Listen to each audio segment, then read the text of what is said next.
सूरज उगने से बदलते हैं ये धरा आसमां, चलते रहने से हो जाती है हर मुश्किल आसान। चिंता को छोड़ कर आओ कर ले मन में शुभ चिंतन, हर पल को कर ले सफल सफल कह रही है ये पवन। संवार ले सुधार ले कर समस्या का समाधान, संवार ले सुधार ले कर समस्या का समाधान, कर समस्या का समाधान, कर समस्या का समाधान, कर समस्या का समाधान, कर समस्या का समाधान, कर समस्या का समाधान। नमस्कार, आदाब, सत श्री अकाल मित्रों, स्वागत है एक बार पुनः आप सभी का समाधान कार्यक्रम में। मित्रों, एक व्यक्ति के 3 मित्र थे। एक मित्र हमेशा उसके साथ रहा करता था, दूसरा जो मित्र था वो 8-10 दिन में मिला करता था, और तीसरा जो मित्र था वो कभी 4 मास 6 मास के बाद मिला करता था। एक बार कोर्ट में उसे एक गवाह की आवश्यकता पड़ी। उसने सोचा कि जो मित्र हमेशा मेरे साथ रहता है मैं उसको कहता हूँ ये मेरी तरफ से गवाही देगा। लेकिन जैसे ही उसने पहले मित्र से, जो कि हमेशा उसके साथ रहा करता था, कहा तो उसने कहा कि नहीं, मैं तो बिल्कुल भी कोर्ट में नहीं जाऊंगा। उसने साफ इनकार कर दिया। इस व्यक्ति को बहुत अफसोस हुआ कि जो व्यक्ति हमेशा मेरे साथ रहता है, इन मौके पे उसने मुझे सहयोग नहीं दिया। खैर, वो अपने दूसरे दोस्त के पास जो 8-10 दिन में मिला करता था गया। कहा एक गवाह की आवश्यकता है, क्या तुम गवाही दोगे? तो दूसरे मित्र ने कहा कि देखो मित्र, मैं कोर्ट के गेट तक तो जाऊंगा लेकिन अंदर जाकर के गवाही नहीं दूंगा। उसने कहा कि यदि गेट तक ही जाना है तो फिर फ़ायदा क्या है। बहुत निराश हो गया वो, उसे उम्मीद नहीं थी। फिर भी वो अपने तीसरे मित्र के पास गया जो कभी 4-6 मास में मिला करता था। जैसे ही वो तीसरे मित्र के पास गया, तीसरे मित्र ने कहा कि ठीक है, मैं चलूँगा तुम्हारे साथ गवाही देने के लिए। और जैसे ही तीसरे मित्र ने गवाही देने के लिए कहा कि हाँ ठीक है मैं चलूँगा, उसकी आंखों में चमक आ गई। क्या आप जानते हैं कि ये 3 मित्र कौन हैं हमारे? पहला मित्र है हमारा शरीर, जो हमेशा हमारे साथ रहता है, लेकिन जैसे ही आत्मा इस देह से निकलती है वैसे ही ये यहीं का यहीं रह जाता है। 2400 घंटे हम इसे बनाते श्रृंगारते रहते हैं, लेकिन ये हमारे साथ नहीं जाता। दूसरा जो मित्र है वो है हमारे मित्र संबंधी, जो हमें केवल शमशान घाट तक ही छोड़ते हैं, उससे आगे नहीं जाते। यदि आप कहें भी कि आ जाओ, मुझे डर लग रहा है, कोई मेरे साथ चलो, तो शायद कोई भी नहीं जाएगा और सभी वहाँ से भाग खड़े होंगे। लेकिन जो तीसरा मित्र है जो हमारे साथ चलता है वो है हमारे पुण्य कर्म, हमारे श्रेष्ठ कर्म। यही हमारे साथ चलते हैं मित्रों, और शायद इसी की ओर हम ध्यान नहीं देते हैं। हम सारे जीवन भाग दौड़ में लगे रहते हैं, धन कमाने में लगे रहते हैं, लेकिन पुण्य कर्म कर लें, अपने आने वाले समय के लिए कुछ जमा कर लें, शायद इस विषय पे नहीं सोचते। लेकिन अब जो सहयोग बैंक शुरू किया गया है, ये सहयोग बैंक निश्चित रूप से आपके साथ साथ इस जीवन में तो रहेगा ही, अगले जीवन तक भी साथ चलेगा और परमात्मा के दर में आप सिर उठा करके जा पाएंगे। आइए इन्हीं सुंदर विचारों के साथ, बातों के साथ आज की कड़ी की शुरुआत करते हैं और भ्राता जी का अभिनंदन करते हैं। भ्राता जी, आपका बहुत बहुत स्वागत है। Thank you. इन 3 मित्रों के बारे में क्या कहेंगे भ्राता जी? बिल्कुल, देखिए, देह को मनुष्य ने अपना सच्चा मित्र मान लिया क्योंकि वो सदा साथ रहता है। जैसा कहानी में आ गया कि उसने भी सोचा कि जो सदा साथ रहता है वो तो मुझे साथ देगा ही। लेकिन ये देह बात अंत तक की नहीं, कईयों को अब भी साथ नहीं दे रहा है। देह है लेकिन उन्हें देह को खींचना पड़ रहा है, देह उन्हें कष्ट दे रहा है, देह की बीमारियां उनके सुख चैन को छीन रही हैं। दूसरी बात हुई, देह को अपना सच्चा मित्र मानते मानते मनुष्य देह के भान में आ गया, जिसको बॉडी कॉन्शियसनेस कहते हैं। वो देह को ही देखता है, देह के लिए समय देता है, इसका श्रृंगार करता है। सारा दिन खाना पीना भी तो इसी के लिए हो रहा है। खैर, वो तो जरूरी भी है, लेकिन कॉन्शियसनेस बॉडी की हो गई। ये व्यक्ति सुंदर है, ये बहुत अच्छा है, मैं सुंदर नहीं हूँ, या मैं सुंदर हूँ, ये सुंदर नहीं है। ये सब बॉडी कॉन्शियसनेस ने मनोविकारों का आह्वान कर दिया और इन मनोविकारों ने मनुष्य के सुख चैन को छीन लिया। तो वास्तव में बॉडी हमारा सच्चा मित्र है, पर बॉडी कॉन्शियसनेस नहीं। तो हम बॉडी को तो संभालें, लेकिन बॉडी कॉन्शियसनेस को न बढ़ने दें। बॉडी तो ऐसा जैसे हमारे वस्त्र हैं, हमें पहनने हैं, ठंड हो रही है, हम वस्त्र क्यों नहीं पहनेंगे गर्म। बॉडी तो ऐसा ध्यान अवश्य रखें, लेकिन इसकी ही कॉन्शियसनेस में आने से देखिए ये बॉडी भौतिक है तो भौतिकता की ओर आकर्षण होता है। तो बॉडी कॉन्शियसनेस मनुष्य को लीड करता है मैटेरियलिज्म की तरफ, और ये मैटेरियलिज्म ले जाती है उसे मनोविकारों के गर्त में। तो हमें इसको अपना सच्चा मित्र नहीं मान लेना चाहिए, ये हमारा साथी है। सच्चा मित्र तो कोई और है। दूसरी चीज जो थी मित्र संबंधी, नेचुरली हम परिवारों में रहते हैं, वो हमारे प्रियजन हैं। बस ये है कि हम अपने प्रियजनों को कुछ देने की भावना रखें। जहाँ एक्सपेक्ट हम उनको कुछ करने लगते हैं तो वो भी हमारा साथ छोड़ जाते हैं। ये प्रैक्टिकल में देखा जाता है। बहुत प्रिय बच्चे माँ का साथ छोड़ देते हैं, अपनी मनमानी करते हैं, माँ को रोता हुआ छोड़ देते हैं। तो जिनसे हम बहुत प्यार करते हैं, मैं तो आजकल ये देख रहा हूँ संसार में उनसे ही ज़्यादा कष्ट हो रहा है। वो प्यार एवर लास्टिंग नहीं हुआ है, स्थायी नहीं हुआ है, नातों में दरारें आती जाती हैं, तो वो भी हमारे सच्चे मित्र नहीं हैं। पुण्य कर्म वास्तव में संबंधों में रहते हुए हम पुण्य करें। जैसे मैंने कहा, हम देने लगें, प्यार भी दें, सम्मान भी दें, सहयोग भी दें, अपनापन भी दें, उनसे भी हमें यही कुछ मिले, इसकी कामना छोड़ दें, तो हमारा जीवन बहुत सुखी होगा। पुण्य की पूंजी हम अवश्य बढ़ाएं, और इसके लिए हमें कुछ चीज़ें ध्यान रखनी चाहिए कि हमें दूसरों को सुख देना है, सभी के मन को पीसफुल और हैप्पी रखने में कोऑपरेट करना है। बहुत बड़ी चीज़ हो गई आजकल। घर में लड़की है, माँ के साथ काम कर रही है, लड़की ने कुछ गलती कर दी है, मान लो किचन में वो काम कर रही है और उससे कुछ गलती हो गई। अब माँ उस पर गर्म हो जाती है, गर्म होके उसको बुरा भला बोलती है। अब लड़की का मन बेचैन होता है, अशांत होती है, वो उसकी खुशी चली जाती है, माँ के प्रति एटीट्यूड्स निगेटिव हो जाते हैं। मेरी माँ तो ऐसी है, सदा ही डांटती रहती है, बड़ी क्रोधी है। तो ये सूक्ष्म रूप से पाप हो गया। पुण्य करें, गलती हो गई, कोई बात नहीं, ऐसे नहीं बेटा, ऐसे करना चाहिए, सिखाएं, तो उसको सुख मिलेगा कि हमारी मम्मी हमारा सच्चा फ्रेंड है। अब जो लड़की होगी वो माँ को फुल कोऑपरेट करेगी। अब घर में एक नई बहू आई, अब घर के सभी लोग, देखिए एक नया जो व्यक्ति घर में आता है उसके लिए एक समस्या होती है कि वो 20 साल तक, 22 साल, 25 साल एक और परिवार में रहा, वहाँ के लोगों के साथ उसने एडजस्टमेंट किया होगा, उनके संस्कारों से मिला होगा, कुछ सीखा होगा, कुछ सिखाया होगा। अब वो एक दूसरे परिवार में आ गई लड़की। अब वहाँ मान लो 6 लोग हैं, 6 के 6 ये सोचते हैं जो बहू आई है वो हमारे अनुसार चले। अब 6 लोग उससे एक्सपेक्ट कर रहे हैं। वो एक परिवार छोड़कर दूसरे परिवार में आई है, उसको अभी प्यार की भी तलाश है, अपनेपन की तलाश है, लेकिन सभी अगर उससे शुरू में ही एक्सपेक्ट करने लगे, उसने रोटी जला दी और सास डांट डपट करना शुरू किया, क्या सिखाया तुम्हारी माँ ने, ससुर ने कुछ उल्टा सुल्टा बोलना शुरू किया, एक तो गरीब घर से आई हो, फिर कुछ सीख के भी नहीं आई हो, भाग जा अपने घर, दहेज भी नहीं ले, तो क्या होगा? जी। उसका मन डिस्टर्ब होगा। वो भी एक घर से दूसरे घर में अभी 2-4 दिन उसको हुए। प्यार देना, अपनापन देना, सिखाना, ये पुण्य है। अब वो जो बहू है अगर उसको सास सिखाएगी, प्यार देगी, तो वो रोज पैर दबाएगी सास के, उसे कुछ नहीं करने देगी कि मैं सारा काम करूंगी, तुम बैठो के। मतलब प्यार से ही सारा काम हो सकता है, जैसा हम सोचते हैं कि डांट फटकार से। और यही पुण्य है जी। लोग पुण्य सोचते हैं तीर्थों पे चले जाना, ब्राह्मणों को कुछ दान दक्षिणा कर देना, कुछ खिला पिला देना, वो तो बहुत छोटा है। परिवार में एक दूसरों को सुख देना, दूसरे की चिंताएं ले लेना, उन्हें अच्छी गाइडेंस दे देना, उन्हें अच्छी अच्छी चीज़ सिखाना, अपनापन देना, ये बहुत बड़ा पुण्य है। इसलिए पुण्य की परिभाषा जो भगवान ने की है वो ये है, दूसरों को सुख और सहयोग देना, ये सबसे बड़ा पुण्य है। इसलिए भगवान के महावाक्य हैं, जो आत्माएं सुखदायी हैं, दूसरों को सुख देती हैं, वो मुझे बहुत प्रिय हैं। जी। बहुत सुंदर। चलिए सभी इस प्रकार से पुण्य करना प्रारंभ करेंगे। और आपने बहुत अच्छी बात कही है, शुरुआत अपने घर से करें।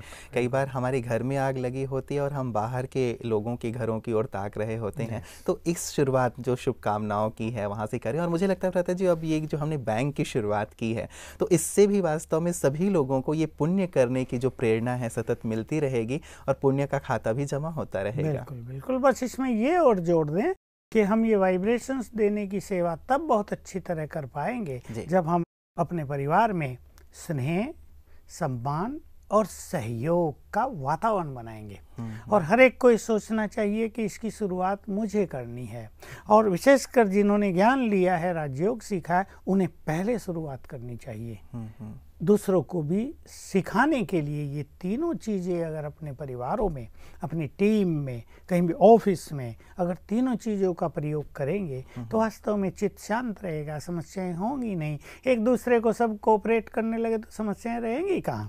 भाई तुम्हारी तबीयत खराब है, लाओ आज तुम्हारा काम मैं करूँगी, मुझे बताते हैं कि और इससे ही तो भ्राता जी दुआएं मिलती हैं। शायद हम नॉर्मल हैं, हम हमारी काम काज जैसे चल रहे हैं वैसे चल रहे हैं, तब तो कोई प्रॉब्लम नहीं है यदि हम सहयोग देते हैं तो। लेकिन सचमुच जब मुझे बहुत ज़्यादा ज़रूरत है, मैं बीमार हूँ, मैं कुछ कर नहीं पा रहा हूँ, तब किसी ने मुझे पानी पूछ लिया या मेरे काम कर दिए, तो जीवन भर हम याद रखते हैं। हाँ, मुझे याद है बचपन में मुझे बहुत काम था, तो मैं अकेला था, काम बहुत था। एक लड़का आया, कहा मैं तुम्हें मदद करूं।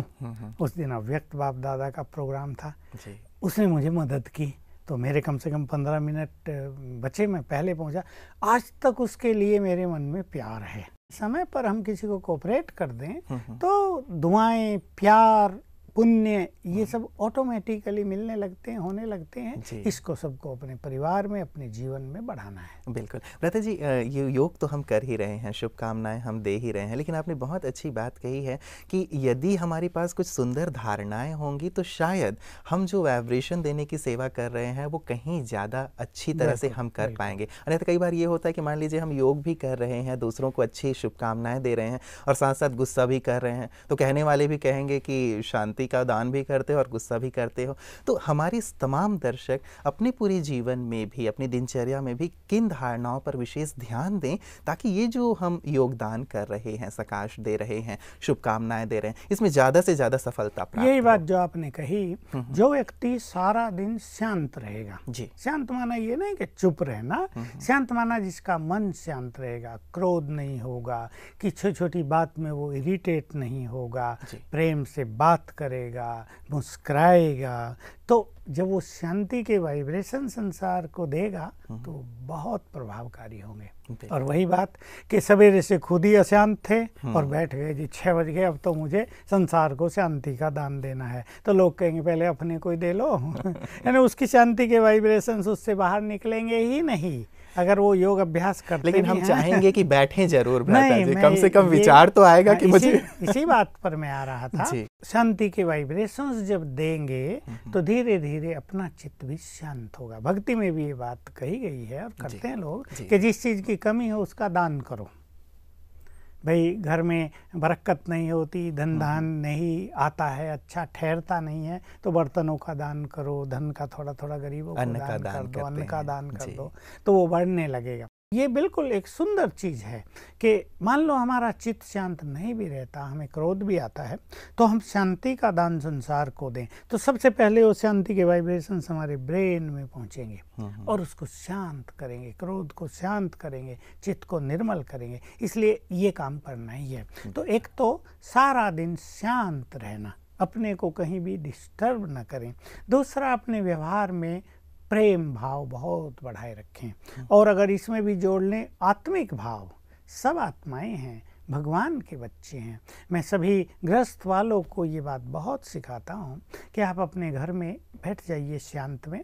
10 लोग हैं आपके घर में, 10 के 10 को आत्मा देखिए, ये सब चमकती हुई ज्योति हैं, सब भगवान के बच्चे हैं, ये सब देवकुल की आत्माएं हैं।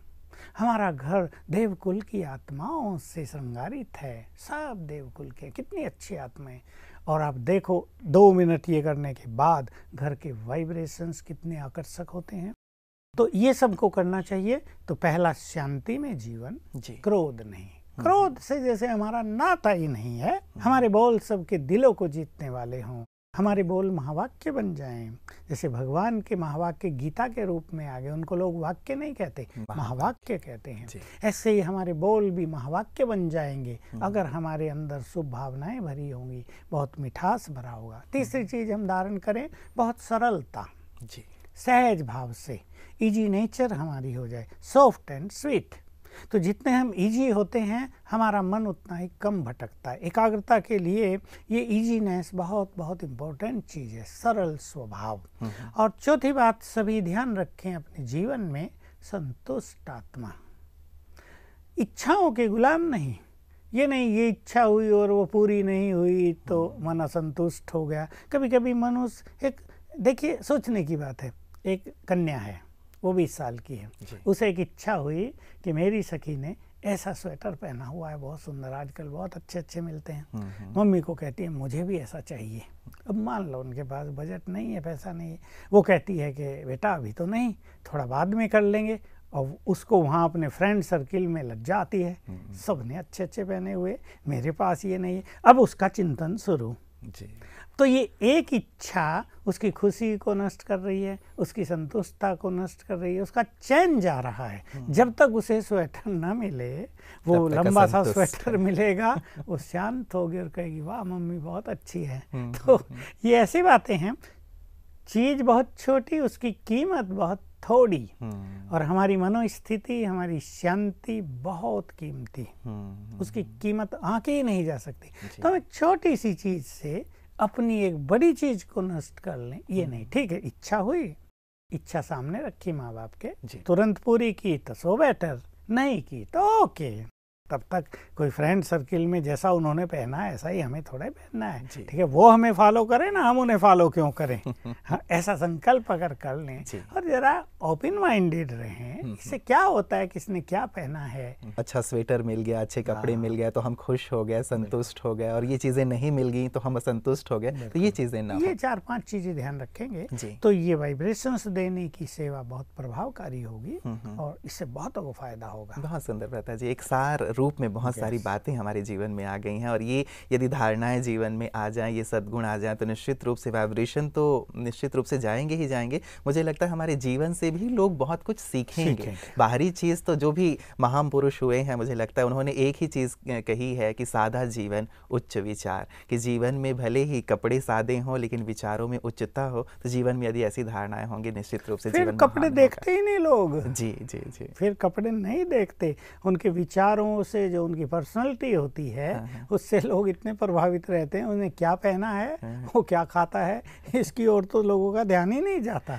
उसके विचारों की ही प्रशंसा होती है चारों ओर। बिल्कुल बिल्कुल। प्रता जी, हमारे बहुत सारे दर्शकों ने लंबे समय से उनकी मांग रही है कि मेडिटेशन के विषय पे जरूर प्रकाश डाला जाए। अब हम लोगों ने जो बैंक भी खोला है उसमें भी हमें योग ही करना है, और साथ ही लगातार हम राजयोग की चर्चा करते आ रहे हैं। हमारी हर समस्या का जो समाधान है राजयोग के माध्यम से ही प्राप्त होता है। तो मेडिटेशन को लोग बहुत गहराई से समझना चाहते हैं। किसी भी चीज का महत्व यदि मनुष्य के ख्यालों में रहता है तो उसके लिए वो समय भी देता है जी, उसका ध्यान भी उस ओर जाता है, और वो बहुत कीनली उसका अभ्यास भी करता है। मान लो एक बीमारी है किसी को, और डॉक्टर कह दे कि 3 दिन तुम ये गोली खा लेना, मान लो ये कह दे हर घंटे खानी तुम्हें, ये होम्योपैथी गोली है, हर घंटे में खाना, और तुम 3 दिन में बिल्कुल ठीक हो जाओगे, तो वो व्यक्ति रात को जाग जाग कर भी खाएगा, होगा ना, क्योंकि उसको उसका महत्व तो पता चल गया कि मुझे जो बहुत तकलीफ हो रही है, मैं वीक हो रही हूँ, या मैं अपने काम ही ठीक से नहीं कर पाता हूँ,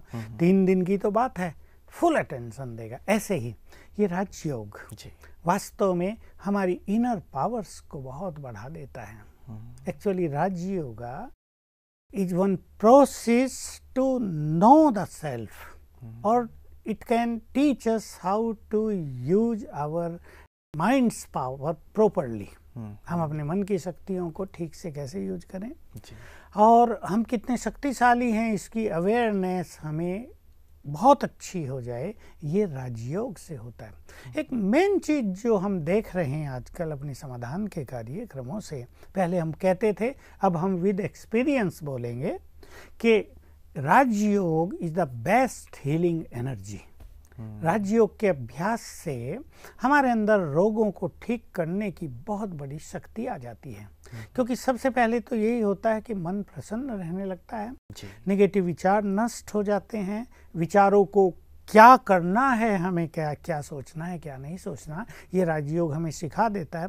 हमें ये अवेयरनेस हो जाती है कि हम क्या गलत सोच रहे हैं। मेरे पास आज ही 4-5 लोग ऐसे आए, उनमें से बहनें ही अधिक थी, माताएं, जिनके यही प्रश्न थे, हम क्या सोचते हैं हमें पता नहीं और हम सोचते ही रहते हैं और इससे मन खुश नहीं रहता। उनके चेहरों पर वो झलक थी। और मुझे लगता है ज्यादातर लोगों की ये समस्या रहता है जी कि सोचे जा रहे हैं पता ही नहीं कि क्या सोच रहे हैं, और उन्हें ये पता नहीं कि आखिर से रोका कैसे जाए। जब पता चलता है कि उदास चेहरा दिखता है, चेहरों पर खुशी नहीं होती है, सब खुशी मना रहे हैं, ये अननेसेसरीली अनहैप्पी हैं, उनको भी समझ में नहीं आ रहा। बच्चे भी कहते हैं मम्मी आपको हुआ क्या, आप खुश क्यों नहीं हैं? वो कहती पता नहीं मुझे क्या हो गया, मैं क्यों खुश नहीं हूँ। तो ये सोचने का इफेक्ट है।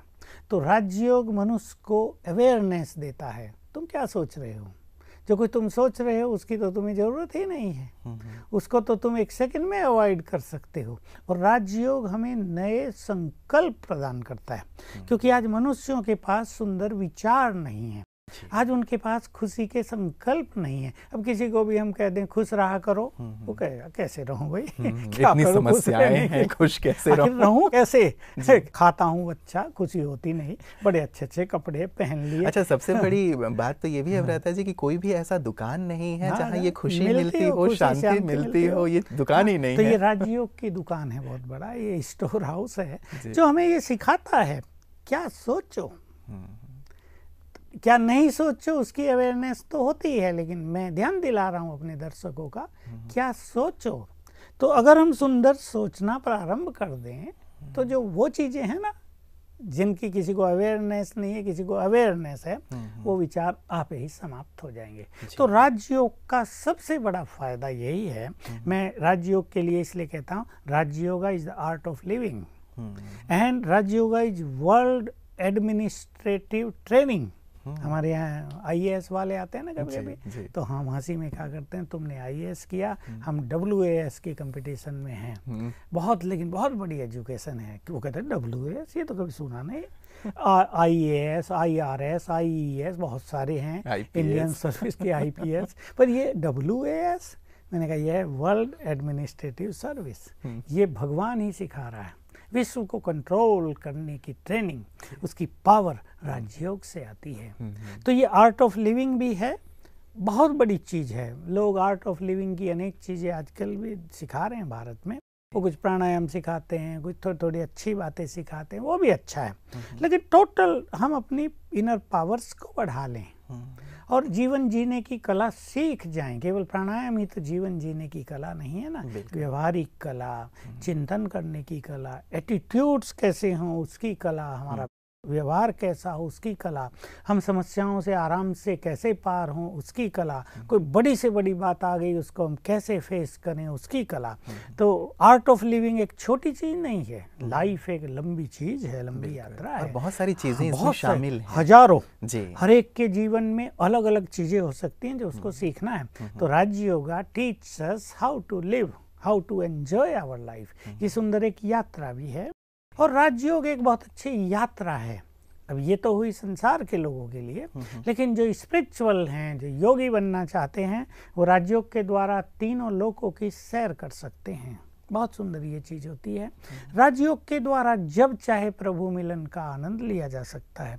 राजयोग के माध्यम से भगवान से जब चाहे बातें की जा सकती हैं, अपनी बातें उसको सुनाई जा सकती हैं, उसकी बातों को कैच किया जा सकता है। राजयोग मनुष्य की बुद्धि को रिफाइन और डिवाइन करता है, उसकी एकाग्रता को बढ़ाता है।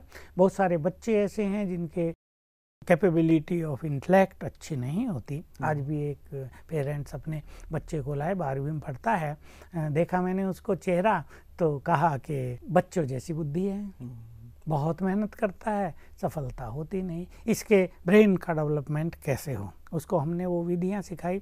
एक छोटी बच्ची आज हमारे पास आई जो अभी 7 साल की है, लेकिन हाइपर एक्टिव है और दूसरों को बुरा बोल के अति आनंदित रहती है। मुझे बोल रही थी, माँ उसकी डांट रही थी, मैंने कहा नहीं नहीं बोलने दो ना इसको, और बोल के बड़ी खुश। तो ऐसी स्थितियों को हल करने की शक्ति भी राजयोग हमें देता है। ब्रेन को पीसफुल करना, अपने माइंड को मैनेज करना, अपने लाइफ को ठीक से मैनेज करना, संबंधों को मैनेज करना, ये सब राजयोग हमें सिखाता है। तो एक बहुत बड़ा वाइड फील्ड है इसका। कोई किसी फील्ड में इसको यूज करेगा, कोई किसी फील्ड में। और जो फिलोसोफर्स हैं उनको मैं कहूँगा, जो ज्ञानी हैं, राजयोग से पूर्व जन्मों के विकर्म नष्ट हो जाते हैं। राजयोग से पास्ट की मेमोरी नष्ट हो जाती है। बहुत गंदगी मनुष्य ने अपने अंदर भर ली है। कल ही मुझे एक परिवार मिला, 3 थे, तीनों में ही अलग अलग तरह का डर था। एक को सपने में बहुत सांप आते हैं और खाने को आते हैं, उसको उनसे डर लगता है और उसका इफेक्ट उसके सारे दिन पर उसको नजर आता है। बच्ची है, उसको कहा ये डरती रहती है, घर से बाहर जाएगी तो डरेगी, कहीं ऊंचाई से नीचे पानी को देख ले तो डरेगी, अकेली कहीं होगी तो डरेगी। तो इसका पता ही नहीं चलता इसके डर का कारण क्या है। और मम्मी को भी कोई ऐसा ही डर था। तो ये पास्ट की स्मृतियों के कारण है। अब किसी को पास्ट जन्म में बिल्ली ने घायल कर दिया था, उसको डर लगा था, वो बिल्लियों से डरेगा। किसी के ऊपर छिपकली गिर गई थी और छिपकली से उसको थोड़ी सी परेशानी हुई थी, हालांकि छिपकली किसी को काटती नहीं बेचारी, लेकिन उसको छिपकली कमरे में देखते नींद नहीं आएगी, छिपकली को निकालो तब मैं सोऊं। तो ये राजयोग क्या करता है, पास्ट की ऐसी नेगेटिव मेमोरी जो हमारे सबकॉन्शियस माइंड में, हमारे ब्रेन में प्रिंट हैं, उनको ये वाश ऑफ कर देता है, डिलीट कर देता है। ये बहुत बड़ी चीज है, क्योंकि इसका समाधान संसार में और किसी के पास नहीं। हिप्नोटाइज करने वालों के पास है, थोड़ा बहुत वो लोग कर देते हैं। इस लड़की का बताया कि हिप्नोटाइज भी इसको कराया गया, उन्होंने भी अपनी बहुत अच्छी मेहनत की, लेकिन ये केस ठीक नहीं हुआ। कुछ केस उनके द्वारा भी ठीक हो जाते हैं। वो मेमोरी को तो, नई मेमोरी तो डाल सकते हैं, पुरानी मेमोरी को डिलीट तो कर सकते हैं, पर वो माइंड को एम्पावर नहीं कर पाते, उसे शक्तिशाली नहीं बना पाते, ताकि फिर से उसका फोर्स ना आ जाए। कभी कभी राजयोग के माध्यम से, ये राजयोग के माध्यम से होता है। तो बहुत ही जीवन के लिए यूजफुल एक ये टेक्निक है।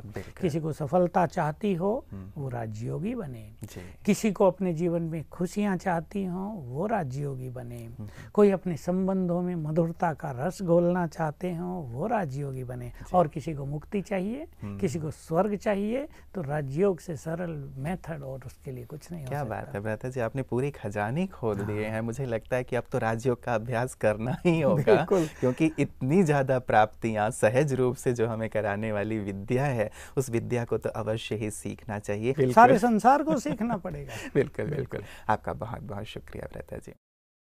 मित्रों, कहते हैं कि राजयोग भारत की गुह्यतम विद्या है, सर्वोत्तम विद्या है। ऐसी विद्या जो मुक्ति और जीवन मुक्ति प्रदान कर सकती है, और ऐसी विद्या जो भ्राता जी ने आज बहुत सारी बातें हमारे सामने रखी हैं, निश्चित रूप से इतनी प्राप्ति कराने वाली जो विद्या है, राजयोग है, उसे तो अवश्य ही हम लोगों को सीखना चाहिए। मेडिटेशन एक बहुत ही छोटा शब्द लगने लगा है अब राजयोग के सामने, लेकिन इसकी महत्ता और क्या क्या है, और कैसे हम क्रमबद्ध रूप से मेडिटेशन सीख सकते हैं, राजयोग की गहराई में उतर सकते हैं, इसकी चर्चा को आगे हम भ्राता जी के साथ जारी रखेंगे। वक्त आज हमें यहीं तक इजाज़त दे रहा है। आज का आपका पूरा दिन बहुत बहुत शुभ और मंगलमय हो। इन्हीं शुभकामनाओं के साथ नमस्कार।